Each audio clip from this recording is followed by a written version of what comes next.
Hello everyone, Phil Swann here again with another episode of Together, looking at your well-being, good mental health and the Christian hope. I wonder how patient a person you are. Maybe already you cringe slightly inside as I ask that question, because patience invariably is something we all struggle with. We all know what it is in life to experience impatience. Maybe you're waiting at the checkout and you're in a hurry, and although there's only one person in front of you, it's an elderly person, and for whatever reason they know the person on the checkout and they decide to have a chat about goodness knows what. They finish their shopping. You want them out the way so that you can get yours and you can get in the car and get on with what you've got to get on with. You can feel this sense of impatience rising within you.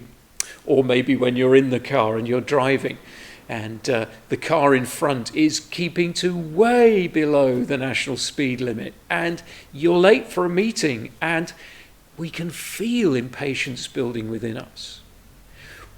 Impatience is often a short step from frustration and anger. And when we allow anger into our lives over things that in the end of the day don't really matter, it can be really unhelpful and really destructive to our well-being. Well, maybe you've not had that checkout experience, or maybe you've not had that driving experience. Maybe you've lived a life that's been relatively patient, but I'm pretty certain there is one person who you invariably get quite impatient with, and that's yourself. In life, it's so easy to set the bar for the standards we expect for ourselves, or the achievements that we expect from ourselves, or even the experiences and the behavior we expect from ourselves. We can set the bar for that so high that actually it becomes impossible to reach it. And when that happens, we talk about that being perfectionism. It's certainly right in life to want to do your best, try your hardest, and achieve as much as you can. All of those things are healthy, but it's so easy for that to tip over into something at the end of the day leaves us feeling really impatient with the way we are. Why am I the way I am? Can't I have sorted this out by now? Can't I have put these things behind me by now? Shouldn't I have moved on by now? And just as when we feel impatient about practical things in life and in the world around us, when we feel impatient about ourselves, that too very quickly tips over into anger. And we can feel quite angry about ourselves. And you know what? When you feel really angry with yourself and frustrated with yourself, that often is a sure path to feeling pretty low and pretty miserable. So we need to balance out healthy understandings of who we are. We need to acknowledge that we will have days when it's not a good day, or we're a bit sluggish, or we're even a bit forgetful, or whatever is happening. We need to recognize we are not machines. We are not computer programs. We are human beings.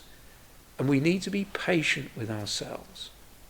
It's wonderful in life when you meet somebody who's really patient and really understanding. And of course, of all the people who've ever lived, where patience and understanding and compassion is seen most clearly, that is seen in Jesus Christ, the one who is both God and man. There are so many accounts in the Gospels of times when he felt tired, and yet more and more crowds were coming towards him. And his response was not to say, "Oh, can't they give me a break? Can't they allow me a rest?" No, his response is to feel compassion for them. At the same time, it's important for us to acknowledge he did take rest. And that's a very important message to us, isn't it? If he needed rest, we need rest as well. And maybe one of the reasons we get impatient with other people is we are stretched ourselves and we're not looking after ourselves, and we need rest and refreshment. The Bible speaks about God's patience a lot, but also it speaks about how we in our relationship with him need to be patient. It's a hard thing to acknowledge, but sometimes we get very angry and impatient with God. Why haven't you answered my prayer in the way I want you to? Why haven't you sorted this out? Why are my troubles still with me? Psalm 37 and verse 7 simply says this, and I think so helpful in life. Be still before the Lord and wait patiently for him. Do not fret. And it's the reminder that however we think the world should be going, or our lives, or whatever, and whatever we think God should be doing for us, really the proper place for us to be is still before him, trusting him, turning all our troubles over to him in the confidence that actually he does know best, and his mind is infinitely greater than yours and mine. His wisdom is unsearchable, and his ways, though not our ways, are perfect. So are you frustrated with others today? Are you feeling impatient with them? Do you feel impatient with yourself because of your perfectionism? Be kind to yourself. Be kind to others. And all of that is rooted in being still and patient before the Lord, acknowledging that his ways are best and trusting him. Bring your frustrations to him today.